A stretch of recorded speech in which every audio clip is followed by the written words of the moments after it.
Jeremiyah Love's ankle, the one that looked minor when he left his 14-touch debut against the Raiders, is a high ankle sprain, and the third overall pick did not take a single practice rep all week. The diagnosis surfaced through ESPN's reporting, relayed in Darren Urban's injury file at the team website last Sunday, and the timeline moved with it, from "he'll miss a few days" to week to week. Mike LaFleur, asked for specifics, gave 5 words.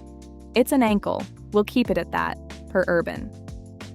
A day earlier, the coach had been more forthcoming. Love came in yesterday a little bit more sore than he left, so the team would hold him out and let it heal, per the Associated Press.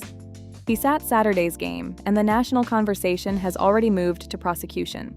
Winston Wilcox at Fansided wrote that the Cardinals' handling backfired, pointing at 14 touches across 3 first-half drives in an exhibition, while LaFleur defended the workload as planned for a rookie that hadn't played, per the same piece.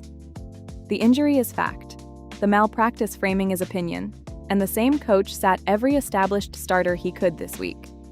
The game Love missed was Cowboys 34, Cardinals 13 at State Farm Stadium on Saturday night, and the score flatters neither the plan nor the execution. The plan was a hybrid. Jacoby Brissett sat, Gardner Minshew started with orders to play at least a half, and a group of Day 1 starters did play. Paris Johnson Jr., Yalta Froholt, and Isaac Sumalo on the offensive line, Marvin Harrison Jr., Michael Wilson, and Trey McBride catching passes, Budda Baker on defense, per Urban's Thursday advance, with LaFleur resisting the label. "I don't want to say that quote-unquote starters won't play, because we don't have our starters yet per se." Minshew's night was quietly tidy, 19 of 23 for 177 yards, per the Associated Press, and the offense still came home with 2 field goals from that stretch, because Arizona kept taking its own points off the board. 2 touchdowns were wiped out on a single drive by tight end Rivaldo Fairweather, 1 for holding, 1 for offensive pass interference, and there was a false start at the Dallas 1-yard line late in the first half, per the Associated Press recap. The false start problem LaFleur spent camp attributing to focus has now followed the team into the games, and his post-game language sharpened. "It's just sloppy. If we're going down swinging the right way," per Tyler Drake at Arizona Sports. The night's attrition was mostly at the margins, with one exception at safety.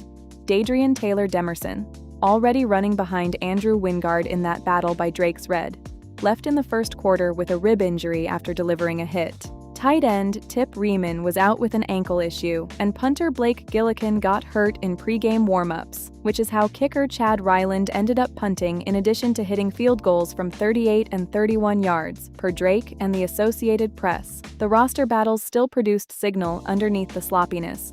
Drake's file from the game has Max Melton and Denzel Burke trading reps in the competition for the second cornerback spot, Tegan Quitoriano making a case as the primary blocking tight end, and 2 players, John Gaines II and running back Bam Knight, held out entirely, which Drake reads as the sitting of players whose spots are safe. Darius Robinson, the 2024 first-round pick, got extended defensive run, per Drake, on a night the defense as a whole gave up 34. The rest of the absence ledger is short because little of it moved. Carson Beck has not practiced since hurting his ribs in the Hall of Fame game 3 weeks ago. Full transparency, the discomfort is still kind of there. We want to let him heal a little bit, per LaFleur via Urban, and a planned Thursday test throw did not change Saturday's answer. He sat, per NBC Sports Player News Brief. James Conner has still not taken an 11-on-11 rep, and LaFleur will not date it. "I'm not going to give you a timeline on it because we don't know that timeline yet," per Drake.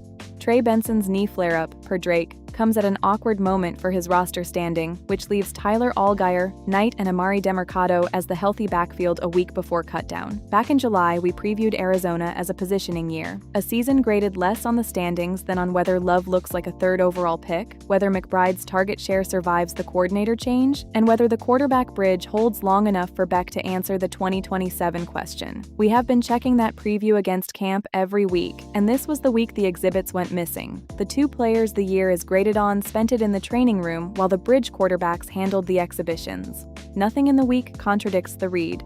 Nothing could confirm it either. One more check before the season. What to watch next? Whether Love or Beck gets back on the practice field before Friday's preseason finale at Green Bay, and what Sunday's cut down to 53 does to the backfield behind them, Benson's spot in particular. We'll check after cut day. Data via NFL Verse.